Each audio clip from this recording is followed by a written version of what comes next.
Given the amount of time that they put into The Last of Us Part 2, it's probably not difficult to conceptualize it's got some stuff to hide. Hi folks, it's Falcon, and today on gameranx, 10 Last of Us Part 2 Easter eggs and secrets.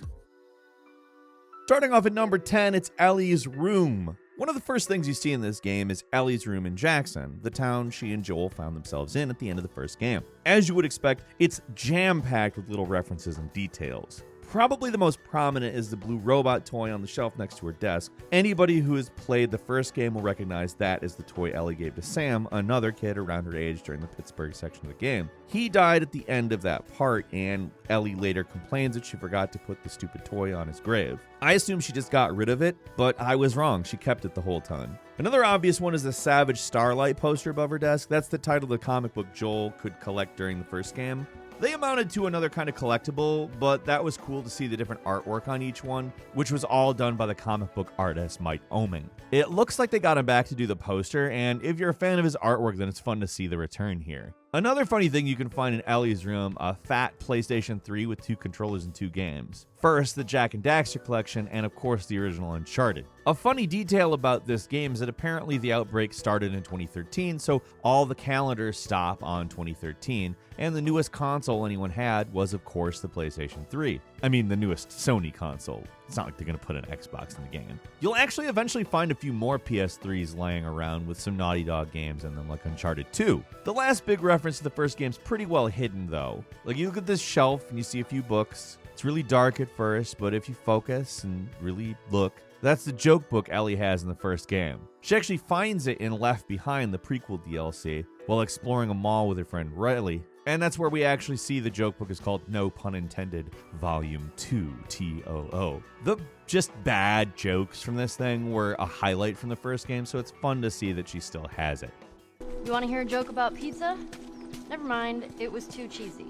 I don't get it. Yeah, me neither. At number 9, there is a hidden reference in a porno title. This is a bizarre one that passes by pretty quickly, so you might not notice it. But when you get to the library outside of Jackson, you'll find a hidden basement area where an old lookout named Eugene used to grow weed. You'll find a lot of dead leaves, of course, but there's something else in there too, some, nasty old man porno. One of the titles is, and pay close attention here, Smash Brandy's Cooch, which, yeah, Crash Bandicoot, right? Sounds familiar, right? Yeah, it's pretty bizarre to see their flagship PS1 franchise referenced in a fake porn, but definitely surprise. And Crash did get a nice callback where you actually get to play the original game in Uncharted 4. In general, it's cool to see a big studio like Naughty Dog embrace their past like that, even in pretty weird but amusing ways like this. At number 8 is Giraffe References. In that same library, there's another object you can find. There's a bit of a callback, this stuffed giraffe, if you remember the original game. One of the more memorable moments is when you first get to Salt Lake City near the end of the game and have a chance encounter with a wild giraffe that presumably escaped the Salt Lake City Zoo. This moment has been stuck in the minds of Last of Us fans ever since, and it's cute to see them add this little callback in the sequel. The object itself isn't a direct callback, it's just a stuffed giraffe, but after you look at it, Ellie will make a sketch in her journal. It looks a lot closer to the specific scene from the first game. There's actually another reference to the giraffe scene later in the game during a flashback where you play a younger Ellie. It's a dinosaur this time, and you can put a hat on it. Anyways, it was a touching scene in the original, and these are of course some fun callbacks. At number 7, the Sick Parvis Magna Ring. When you first get to the Seattle QZ, you're given a pretty large area to explore. In the far corner of the map, you can find a bank and learn the details of a failed bank heist that occurred on the outbreak day. In the bank vault, you'll find something pretty handy too, a shotgun. But if you explore the lockboxes, there's something else to find, a surprisingly detailed ring. Fans of the Uncharted series will recognize it immediately. It's Nathan Drake's ring that he wears around his neck that was originally owned by his idol, Sir Francis Drake, the famous explorer and privateer and slave trader. Makes him sound a little less cool, but whatever. The saying on the ring, Sic Parvis Magna, which means greatness from small beginnings, at least according to Nathan Drake, is a key item to the plot of the first Uncharted game. What's it doing here? Who really knows? Given that the game exists in the game world, remember the PS3 has got Uncharted on it, I don't know really what to make of it. But hey, it's a fun callback to a previous series and obviously a cool find.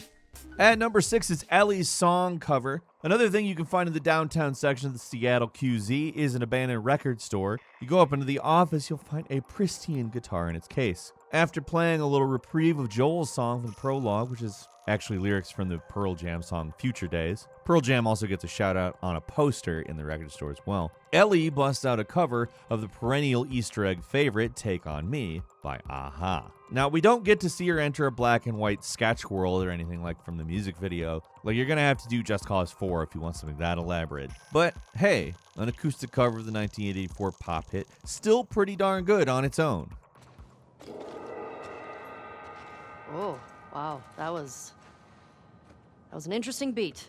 And number 5 is the Looking Glass code. So there's this code you might have noticed that pops up in every game where you input a key code like 451 or 0451. And it's often one of the first codes you have to use in one of these games. It's a huge video game in-joke at this point. The codes appeared in just a ton of games, from Alien Isolation to Dishonored to Deus Ex Gone Home. I mean, it's literally everywhere. And unsurprisingly, given the fact we're talking about it, it shows up here as the code to the West 2 safe. What's the significance, you might ask? Well, the code first began as a recurring element in the games made by Looking Glass, the studio that basically created the immersive sim genre. Like, you know how you always hear it's a spiritual successor to System Shock or a spiritual successor to Thief? That's where this came from. If you've got a game where you explore, find little details in environment, and are in any way immersive, you're probably at least partially following in the footsteps of Looking Glass. They also had a large number of locks and safes that required codes in their games, so a lot of games use that little thing as a nod, a little shout out. It's not like massively important or anything, but at this point it's a very long-running